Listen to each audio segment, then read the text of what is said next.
ये कहानी एक ऐसे पावरफुल साम्राज्य की जहां जब एक नई राजा की स्थापना होती थी तो उसके पूरे शरीर को सोने की डस्ट से कवर कर दिया जाता था और फिर उसे नदी में भेजा जाता था ताकि वो उस गोल्ड की डस्ट को धो के अपना शुद्धिकरण कर सके।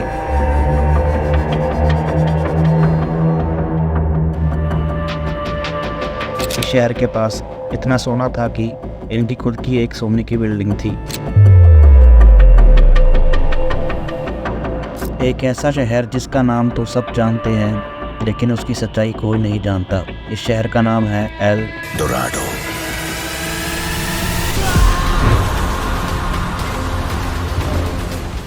यह हिडन ट्राइब दुनिया में सबसे पहली बार सामने आई 5037 में, जब स्पेनिश कॉन्किसाइडर्स एक मिथिकल सिटी को ढूंढते हुए कोलंबिया के एंडर्स माउंटेन पहुंचे। उन्होंने एक ऐसी नदी की कहानी सुनी थी जहां लॉस्ट सिटी ऑफ गोल्ड के लोग अपना सोना फेंका करते थे। जब वो 5045 में लेक कोटाविटा के पास आए तो उन्होंने सारी लेक को पानी की बाल्टी से खाली करना शुरू कर दिया। 3 महीने लेक को खाली करते करते बीत चुके थे। जब 3 महीने बाद लेक को पूरी तरह खाली कर लिया गया तो आप ये देखकर हैरान होंगे कि उस झील में इतना सारा सोना मिला कि उस सोने की कीमत आज के टाइम पर 80 लाख रुपए है। सोना मिलने के बाद ये बात तो तय थी कि सिटी ऑफ गोल्ड के बारे में जितनी कहानियां सुनी गई थी वो सब एकदम सच थी। सोचने वाली बात तो ये है, अगर उन लोगों ने इतना सारा सोना यूं ही लेक में फेंक दिया था तो असल में उनके पास कितना सारा सोना था। और यहीं से शुरू हुई the expedition to find El Dorado.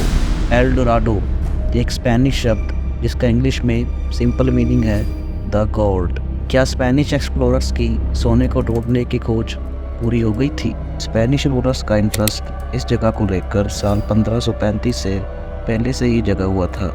उन्होंने हमेशा से ये सुना था कि साउथ अमेरिका के जंगलों के बीच कुछ ऐसे इलाके हैं जो एक्सट्रीमली वेल्दी है, जिन्हें पहले तो अफवाहों की तरह ही ट्रीट किया जाता था। साल 1541 में फिलिप वॉन ह्यूटन ने करीब 1500 लोगों के साथ एल डोराडो की खोज शुरू की, मगर सालों तक भटकने के बाद उसके ग्रुप के सिर्फ 40 लोग ही सर्वाइव कर पाए। बाकी लोगों की भूख और बीमारी से मौत हो गई। हार मानकर ह्यूटन अपने ग्रुप के 40 लोगों के साथ वापस लौट रहे थे तो उनकी पार्टी पर किसी ने हमला कर दिया, जिनसे वो बचते बचाते साल 1546 में वापस अपनी रूलिंग कंट्री में आए। तब भी उन्हें आते ही सजाए मौत दे दी गई। साल 1545 में फ्रांसिस्को के छोटे भाई गोंजालो पिज़ारो ने भी एल डोराडो की खोज करी। उसने भी अपनी खोज 220 सैनिक और 4000 नेटिव्स के साथ की। सेम उसके बड़े भाई की तरह उसकी भी ज़्यादातर लोगों की मौत भूख और बीमारी के कारण हो गई, तो उसने भी अपनी खोज को ख़त्म कर दिया। अब 16 और 17वीं शताब्दी में सर वाल्टर रैलिक ने 2 बार शहर को खोजने की कोशिश की थी। दोनों बार जब वह नाकामयाब होकर वापस लौटे तो उनके देश ने भी उनको गद्दारी का इल्जाम लगाकर उनको मौत की सज़ा सुना दी थी। इसके बाद 20वीं सदी में कोलोलन फॉर्सी फॉस्बेट भी अपनी loss of city of gold खोजने के लिए निकले थे, मगर साल 1925 के आसपास वो भी साउथ अमेरिका के जंगलों में खो गए और ना तो कभी उनका पता लग पाया और ना ही उनके साथ गए किसी व्यक्ति का पता लग पाया। एल डोराडो की कहानी ऐसे कई किस्सों से भरी पड़ी है जिसमें लोगों ने उस शहर को खोजने के लिए सफ़र तो शुरू किए, मगर या तो वो कभी लौट कर वापस नहीं आए या फिर कभी लौटे भी तो उनको उनके ही देश में गद्दार करार दिया और उनको मार दिया गया।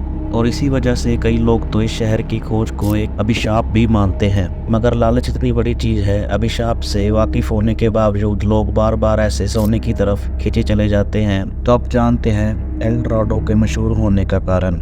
कहा जाता है कि यहाँ की सभ्यता के लोग जब अपना एक राजा चुनते थे तो उस राजे के पूरे शरीर को सोने की भस्म से ढक दिया करते थे, तो फिर उस राजे को वहाँ के एक पवित्र नदी में भेजा जाता था, जहाँ जाकर वो राजा अपने शरीर पर लगा पूरा सोना पानी की मदद से उतार देता था। जितने भी लोग उस राज्य के साथ जाते थे वह अपनी तरफ से थोड़ा थोड़ा सोना उस नदी में दान कर देते थे। उस सभ्यता के लोगों का ये मानना था कि अगर हम ये सोना नदी में दान करेंगे तो हमको और ज़्यादा सोना प्राप्त होगा। यहाँ के लोगों का ये भी मानना था कि इस नदी में सोना दान करने पर वह भारी हमलों से बचे रहते हैं। एल डोराडो की खास बात ये भी है, इस शहर पर कई भारी हमले हुए मगर आज तक ये शहर कभी हारा नहीं, जो इसको और भी खास बनाता है। इस सोने की तलाश कई लोगों ने की, मगर यह सोना आज तक किसी को नहीं मिल पाया। जितने भी लोगों ने इस द सिटी ऑफ गोल्ड को ढूंढने की कोशिश की, उन सभी लोगों को अपनी ज़िंदगी से हाथ धोना पड़ा। बहुत सारे लोग इसको काल्पनिक मानते हैं, पर पुराने समय के रहस्य आज के इंसान नहीं सुलझा सके। इसलिए एल डोराडो की होने की उम्मीद की जा सकती है। किसी महान इंसान ने ये कहा था कि एक बार कोई शब्द दुनिया पर आ जाता है तो वो कहीं ना कहीं एग्जिस्ट ज़रूर करता है। सो दोस्तों, आपका क्या मानना है? एल डोराडो में असल में था या फिर ये सिर्फ एक कहानी है? ऐसी और रोमांचक और मिस्टीरियस वीडियोस के लिए हमारा चैनल सब्सक्राइब करें। धन्यवाद।